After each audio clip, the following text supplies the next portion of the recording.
The glass shattered before Alara Moon could scream. One moment she was reaching for a silk scarf in the boutique window of Aurelia Galleria, and the next her body slammed into the display case with enough force to crack the tempered glass behind her. Pain exploded across her shoulder blade.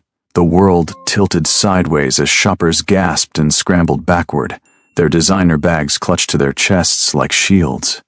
"You think you can just walk away from me?" Nathan Crowell's voice was a razor cutting through the shocked silence. His hand was still fisted in her coat, yanking her upright even as her knees threatened to buckle. "You think you can parade around in your fancy clothes and pretend I don't exist?" Alara's vision swam. Blood trickled warm down her temple where her head had connected with the display. She could taste copper on her tongue, but even through the haze of pain, she recognized that voice, the voice that once whispered promises, the voice that later hissed accusations, the voice she thought she'd finally escaped. "Let go of me," she said, and her voice didn't shake. "Not this time. Not anymore." Nathan laughed, harsh and bitter. His fingers dug deeper into her arm, leaving marks she knew would purple by morning. "Let go? You destroyed my life, Alara. You ruined everything we built together, and then you ran off to marry some criminal with money. Do you know what people say about you? Do you know what they call you?" Around them, phones emerged from pockets like weapons. Camera lenses focused. Recording lights blinked red.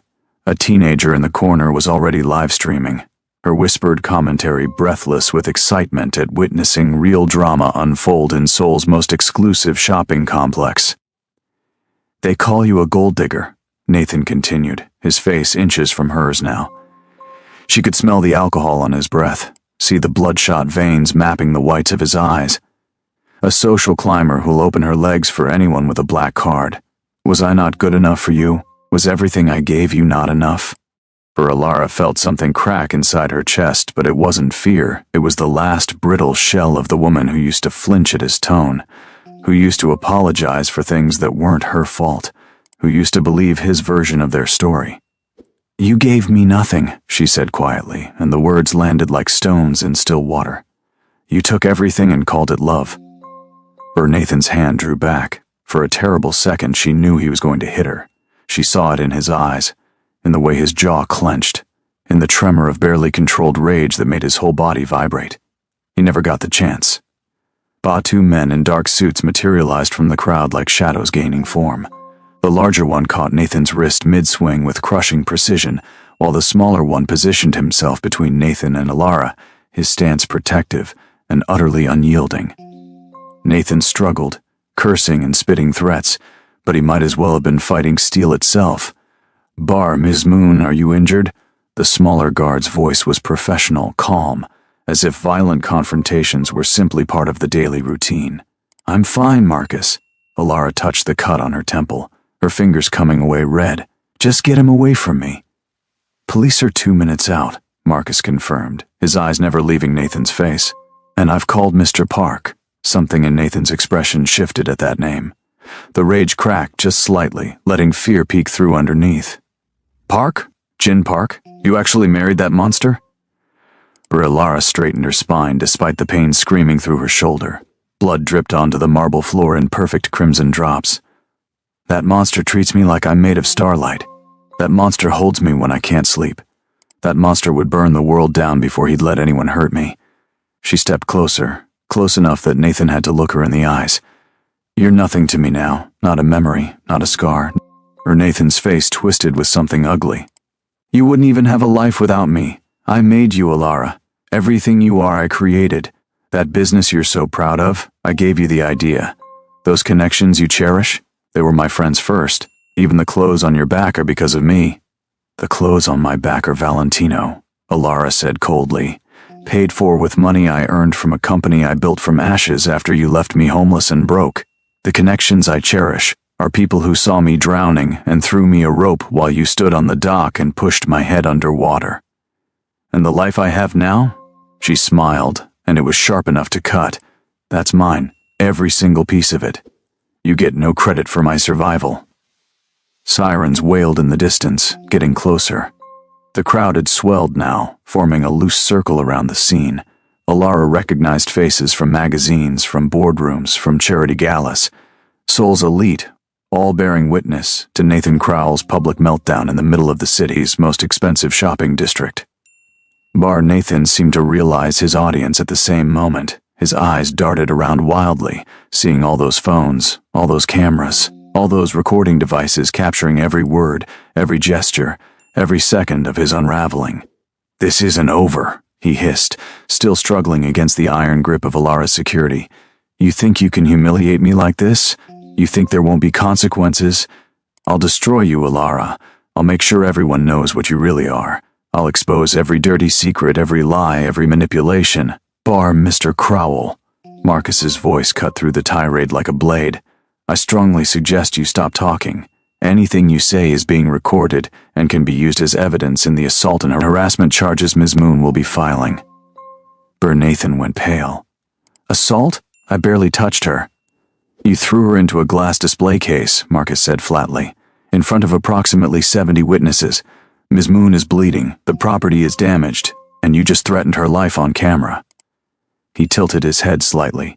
"Would you like to add anything else to that list, sir?" For the fight seemed to drain out of Nathan all at once. He sagged in the security guard's grip, suddenly looking smaller, older, pathetic in his wrinkled suit and scuffed shoes. The police burst through the Galleria entrance at that moment, their boots echoing against marble as they pushed through the crowd. Alara watched them approach with a strange sense of detachment, as if she were floating somewhere above her body, observing the scene from a safe distance.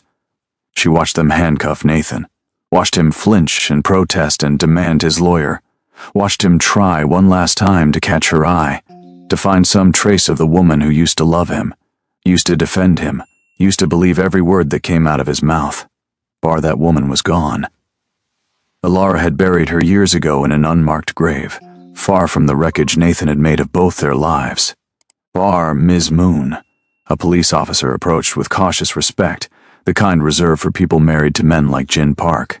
"We'll need your statement, and you should see a medic." A bar, of course. Alara touched her temple again, feeling the sticky warmth of blood matting in her hair. The pain was starting to throb now, insistent and sharp. "I'll cooperate fully with the investigation." "The ambulance is here," Marcus said quietly at her elbow. "Mr. Park as well." Alara's heart did something complicated in her chest. Even now, even after 2 years of marriage, the mention of Jin's name made her feel safe and terrified in equal measure. Safe because she knew he would move mountains to protect her. Terrified because she knew exactly how far he was willing to go. The crowd parted like the Red Sea as Jin Park walked through the Galleria entrance. He moved with the kind of confidence that came from owning half the city and having enough power to crush the other half without breaking a sweat. His suit was charcoal gray, perfectly tailored, making him look like he'd stepped out of a fashion magazine. But it was his face that made people step back. That made the whispers die in throats, and the cameras lower slightly in unconscious submission. Jin Park's face was absolutely calm. His dark eyes scanned the scene with surgical precision, taking in every detail in seconds. The broken glass, the blood on the floor, the police hauling Nathan toward the exit, and finally, inevitably, Alara herself, standing with her head held high despite the crimson streaking down the side of her face. He was in front of her in 4 long strides. His hands came up to frame her face with a gentleness that contradicted everything in his expression. Alara, just her name, nothing else. But she heard everything underneath it. The fear, the rage, the relief, the promise of retribution. "I'm okay," she said, and meant it. "It looks worse than it is." Jin's thumb brushed carefully below the cut, his jaw tightening when she winced. "Marcus, report." Nathan Crowell accosted Ms. Moon in the boutique corridor, Marcus said crisply. He grabbed her, threw her into the display case, and made multiple verbal threats in front of witnesses. He was preparing to strike her when we intervened. "Police have arrested him for assault and public disturbance. Ms. Moon handled herself beautifully, sir." "Did she?" Jin's eyes never left Alara's face. "You're going to the hospital. Jin, not negotiable." His voice was soft, but there was steel underneath. "You're bleeding. You could have a concussion. You're going to the hospital and letting actual doctors determine if you're okay." His hand slid down to her shoulders, steadying her when she swayed slightly. "Can you walk?" "Yes. I walked here, didn't I?" But even as she said it, the adrenaline was starting to fade, and with it went the illusion of steadiness. Her knees buckled. Jin caught her before she could fall, sweeping her up into his arms as if she weighed nothing at all. Alara wanted to protest, but found herself leaning into his chest instead, breathing in the familiar scent of his cologne mixed with something uniquely him. "I've got you," Jin murmured against her hair. "I've always got you." The crowd watched in absolute silence as Jin Park carried his wife through the Galleria, his security team forming a protective shield around them. Camera phones followed their progress, but nobody dared get too close. There were lines you didn't cross in Seoul's underground empire, and Jin Park drew those lines in blood when necessary.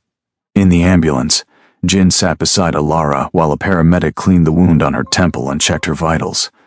His hand never left hers, his thumb drawing small circles on her wrist as if reminding himself she was real. She was here. She was safe. "It's not deep," the paramedic announced. "No stitches needed. But we should still take you in for x-rays and a CT scan, just to rule out concussion. See?" Alara tried to smile. "I told you it looked worse than it was." Jin didn't smile back. "He put his hands on you. I know. He threw you into glass. I know.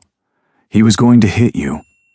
Jin's voice was still soft, still controlled, but Alara could feel the violence coiled underneath like a spring wound too tight.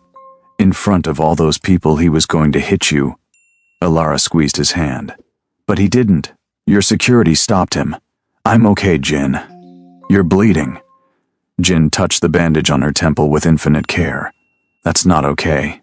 That's not even close to okay." At the hospital, they were immediately ushered into a private suite that probably cost more per hour than most people's monthly rent.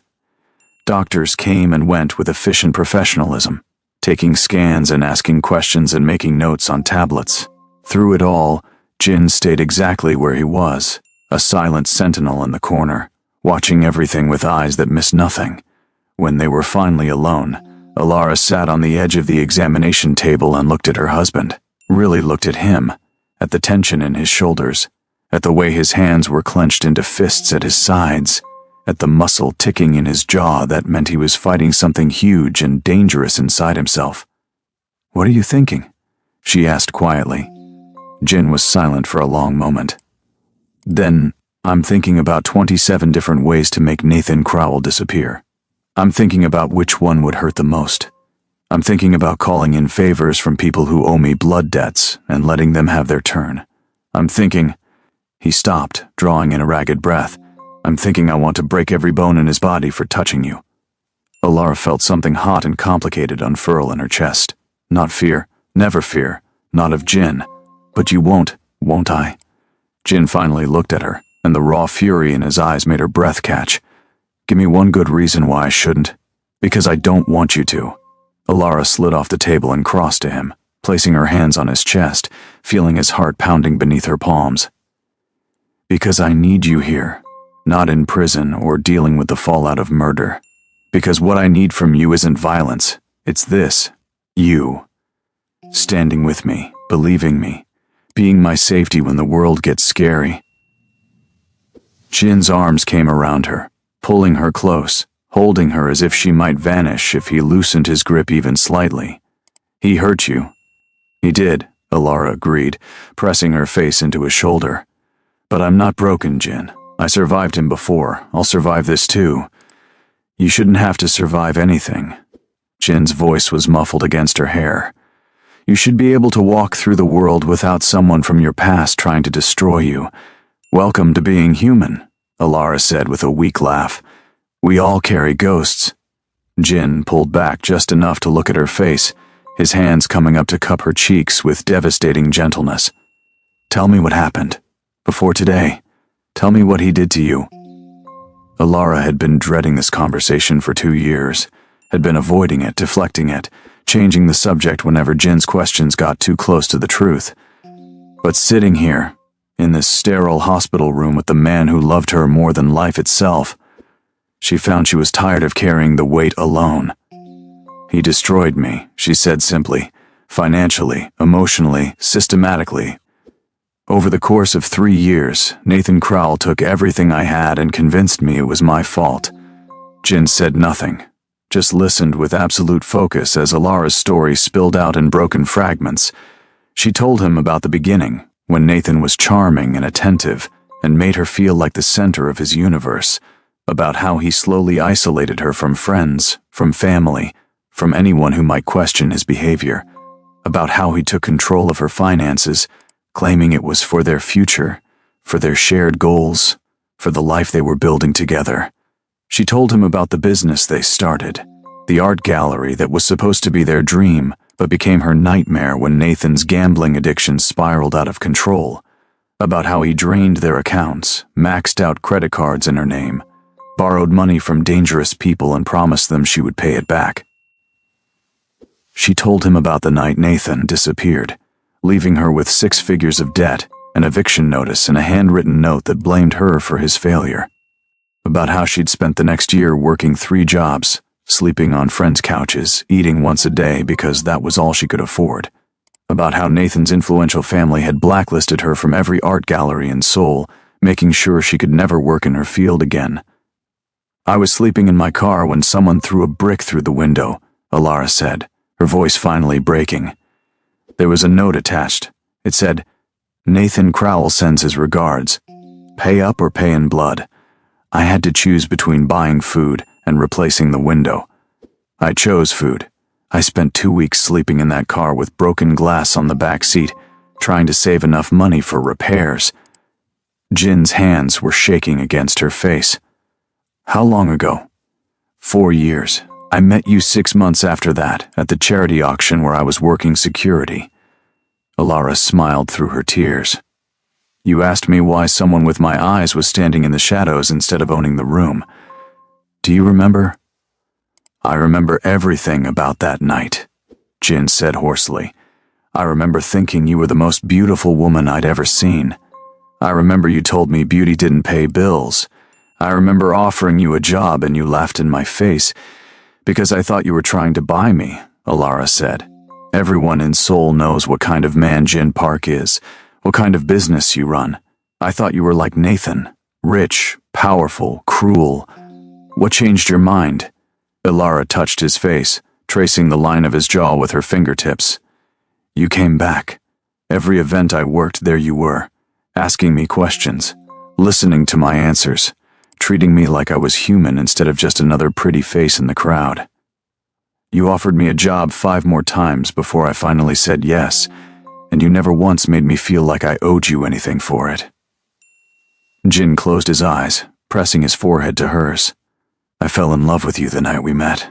Everything after that was just me trying to convince you I was worth the risk." "You are," Alara whispered. "You're worth everything."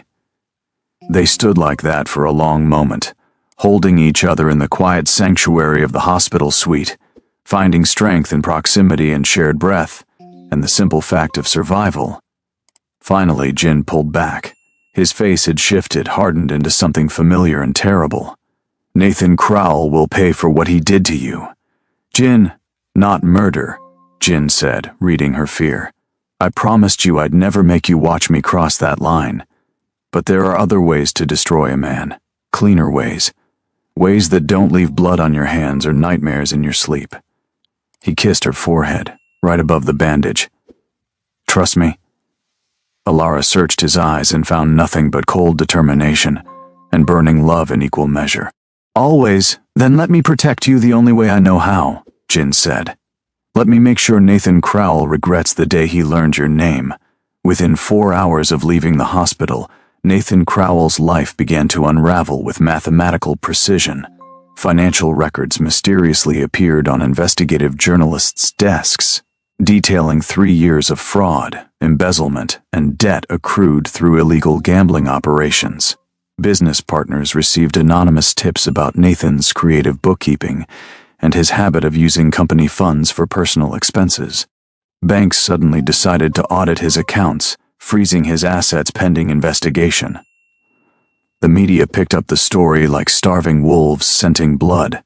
Nathan Crowell, once the golden boy of Seoul's art scene, was revealed as nothing more than a con artist with a trust fund and delusions of grandeur.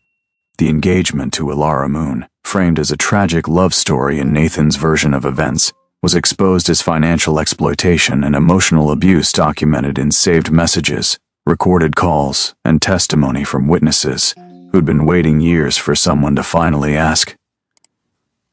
Alara watched it unfold from the safety of the penthouse she shared with Jin, high above the city lights. News articles scrolled across her tablet screen, each one more damning than the last. Nathan's father, a prominent lawyer with political aspirations, held a press conference where he looked older than his years and apologized for his son's actions. Nathan's friends, the same ones who'd helped blacklist Alara from the industry, suddenly had no comment when reporters called. "You did this," Alara said, not quite a question. Jin was standing at the floor-to-ceiling window, looking out at Seoul spread below them like a glittering circuit board. "I made some calls, shared some information that was already public record, just buried under layers of legal protection and family money. The rest," he turned to look at her, "the rest is just truth finally seeing daylight. His father called me," Alara admitted. "Left a voicemail. He wants to meet." Jin's expression went carefully neutral. "Do you want to meet him?" "I don't know." Alara set down the tablet and joined Jin at the window, slipping under his arm and letting him pull her close. "Part of me wants to tell him exactly what his son did. Part of me wants to watch him squirm and apologize and offer me money like that will somehow make it better. But another part," she sighed, "another part of me just wants to move on, to stop letting Nathan Crowell take up space in my head." "Then we move on," Jin said simply. "But first, we make sure he can never hurt you or anyone else again." The meeting with Nathan's father, Richard Crowell, took place in a private room at one of Jin's hotels. Alara wore Chanel and her favorite heels, armor disguised as fashion. Jin sat beside her, his presence a silent promise that she wasn't alone, would never be alone again. Richard Crowell looked like his world had ended. His expensive suit couldn't hide the weight loss, the shadows under his eyes, the tremor in his hands as he set down his briefcase. "Ms. Moon, Mr. Park, thank you for agreeing to see me. You have 30 minutes, Jin said coolly. Use them wisely." Richard flinched but nodded. "I want to apologize, not just for Nathan's behavior at the Galleria, but for everything. My wife and I raised him to be better than this. We thought we were preparing him for success, but we were just teaching him that consequences were for other people." He looked directly at Alara. "What he did to you is unforgivable. The debt, the isolation, the abuse, I had no idea. If I had known..." "You would have what?" Alara asked quietly. "Stopped him, or covered it up to protect your reputation?" Richard's silence was answer enough. "I don't want your apology," Alara continued, "and I don't want your money. What I want is accountability. I want Nathan to face real consequences. I want him to get help for his gambling addiction and his violent behavior. I want him to make restitution to the other people he's hurt, because I know I'm not the only one. There are 3 other women," Richard admitted, his voice cracking. "They've come forward in the last 48 hours. Similar stories, similar patterns." He pulled documents from his briefcase with shaking hands. "My lawyers have prepared a comprehensive restitution plan. Nathan will be required to attend intensive therapy for a minimum of 2 years. He'll be banned from the art industry permanently. His trust fund has been liquidated to pay back debts and provide compensation to his victims. And if he violates the terms of this agreement..." Richard looked at Jin. "I understand Mr. Park has resources to ensure Nathan faces appropriate consequences." Jin's smile was sharp enough to cut. "I do indeed." Alara read through the documents with growing disbelief. It was thorough, specific, and legally binding. More than she'd ever expected. "Why are you doing this?" Richard met her eyes, and she saw genuine shame there. "Because my son is a monster and I helped create him. Because you deserved better. Because 3 other women deserved better. And because..." His voice dropped to almost a whisper.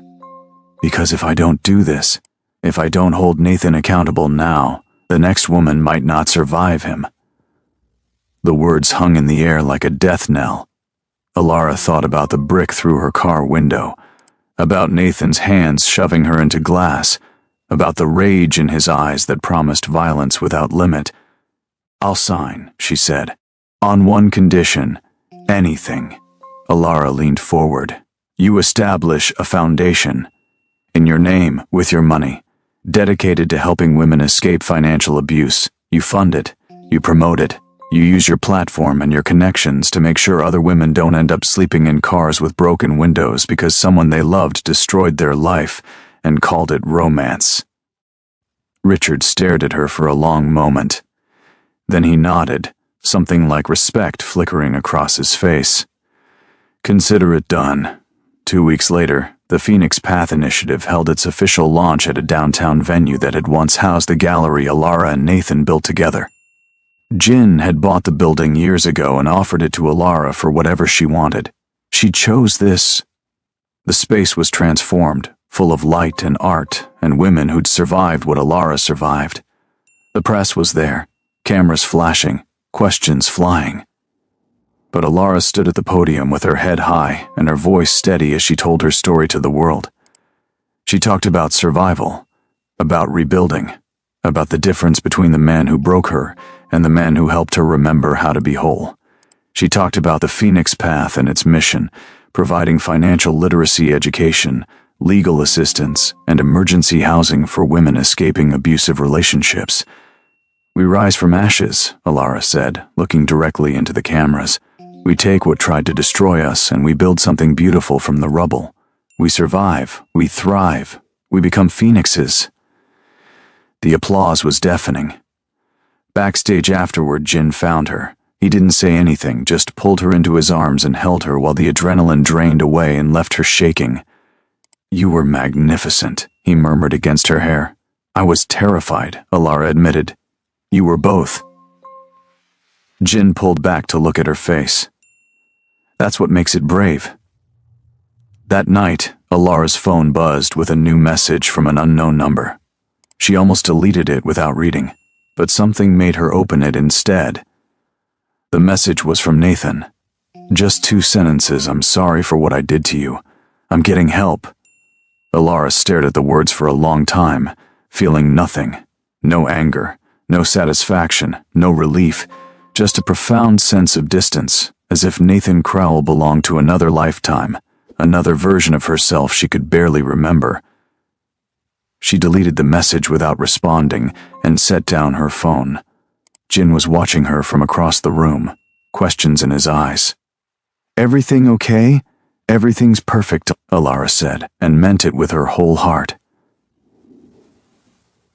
6 months later, the Phoenix Path Initiative had helped 43 women escape dangerous relationships and rebuild their lives. The foundation Richard Crowell established had provided over $2 million in support services. Nathan Crowell was in his 7th month of court-mandated therapy and working a minimum wage job to pay restitution, his trust fund long since depleted, and his reputation thoroughly destroyed. And Alara Moonpark stood on the balcony of her penthouse, watching sunrise paint Seoul in gold and pink, feeling Jin's arms wrap around her from behind. "What are you thinking about?" Jin asked, his chin resting on her shoulder. Alara leaned back into him, into his strength and his warmth and his unwavering presence in her life. "I'm thinking about phoenixes, how they burn before they can rise, how the fire is necessary, how you can't become something new without destroying what you were." "Heavy thoughts for sunrise," Jin murmured. "Maybe." Alara turned in his arms, looking up at his face, at the man who'd seen her at her worst and chose to love her anyway. "Or maybe I'm just realizing that Nathan Crowell didn't destroy me. He tried. God, he tried so hard. But I survived him, Jin. I survived and I became something he could never touch or taint or claim as his creation." Jin's hands came up to frame her face with familiar gentleness. "You survived him." "I did," Alara agreed, feeling the truth of it settle into her bones like marrow. "And the world is better because I did." Jin kissed her then, soft and sweet and full of promises kept and promises still to come. Around them, Soul woke up to another day, another chance, another breath of